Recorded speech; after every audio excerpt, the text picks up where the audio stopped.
Hi hello అందరికీ welcome to food series 10. ఏంటి picture చూస్తేనే అర్థమైపోయిందా ఏం తయారు చేస్తున్నామని? అవునండి, సేవ్పూరి తయారు చేస్తున్నాం. సేవ్పూరి గోవాలో బాగా దొరుకుతుంది, ఎక్కడైనా కానీ స్టాల్స్లో మనకి అవైలబుల్గా ఉంటుంది. కానీ ఆంధ్రాలో నాకు అంత ఐడియా లేదు ఎక్కడెక్కడ దొరుకుతుందా లేదా అని చెప్పి.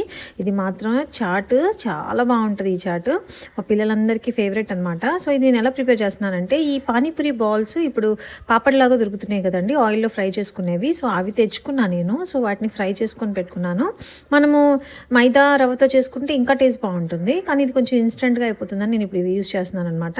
అందులో ఇది బఠానీ అండి, బఠానీ పొటాటో బాజీ అనమాట. అందులో కొద్దిగా చాట్ మసాలా, అలాగే ధనియా పొడి, కొంచెం ఉప్పు, కారం, ఇంకా పచ్చిమిర్చి ముక్కలు, కొత్తిమీర ముక్కలు, ఇవన్నీ కలిపి కొంచెం మ్యాష్ చేసుకున్నాను.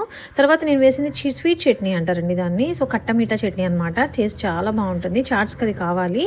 సో అది వేసాను. ఆ తర్వాత కొంచెం ఉల్లిపాయలు పచ్చిమిర్చి ముక్కలు వేసాను. ఇప్పుడు కొంచెం జనరల్ బేసిక్ స్పైసెస్ చల్లుకుంటానండి. కారం, ఉప్పు, చాట్ మసాలా, అలాగే కొంచెం ధనియాల పొడి కానీ లేదంటే గరం మసాలా కానీ.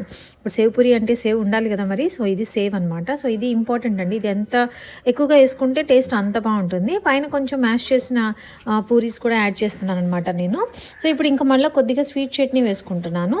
పైన ఇంకొంచెం ఉల్లిపాయ ముక్కలు, సేవ్ వేస్తే మన సేవ్ పూరి రెడీ. చూడటానికి సింపుల్గా ఉన్న టేస్ట్ మాత్రం అల్టిమేట్గా ఉంటుంది. పిల్లలు చాలా ఇష్టంగా తింటారు.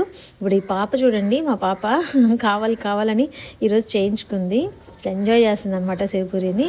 అలాగే మా బాబుకి కూడా ఇది చాలా ఫేవరెట్. ఇద్దరు బాగా తిన్నారు. మీరు కూడా ఎప్పుడైనా ఒకసారి ట్రై చేయండి. ఇంట్లో బయట తినే కన్నా కూడా ఇంట్లో మనం హైజీన్గా ప్రిపేర్ చేసుకుంటాం కదా. Thank you so much.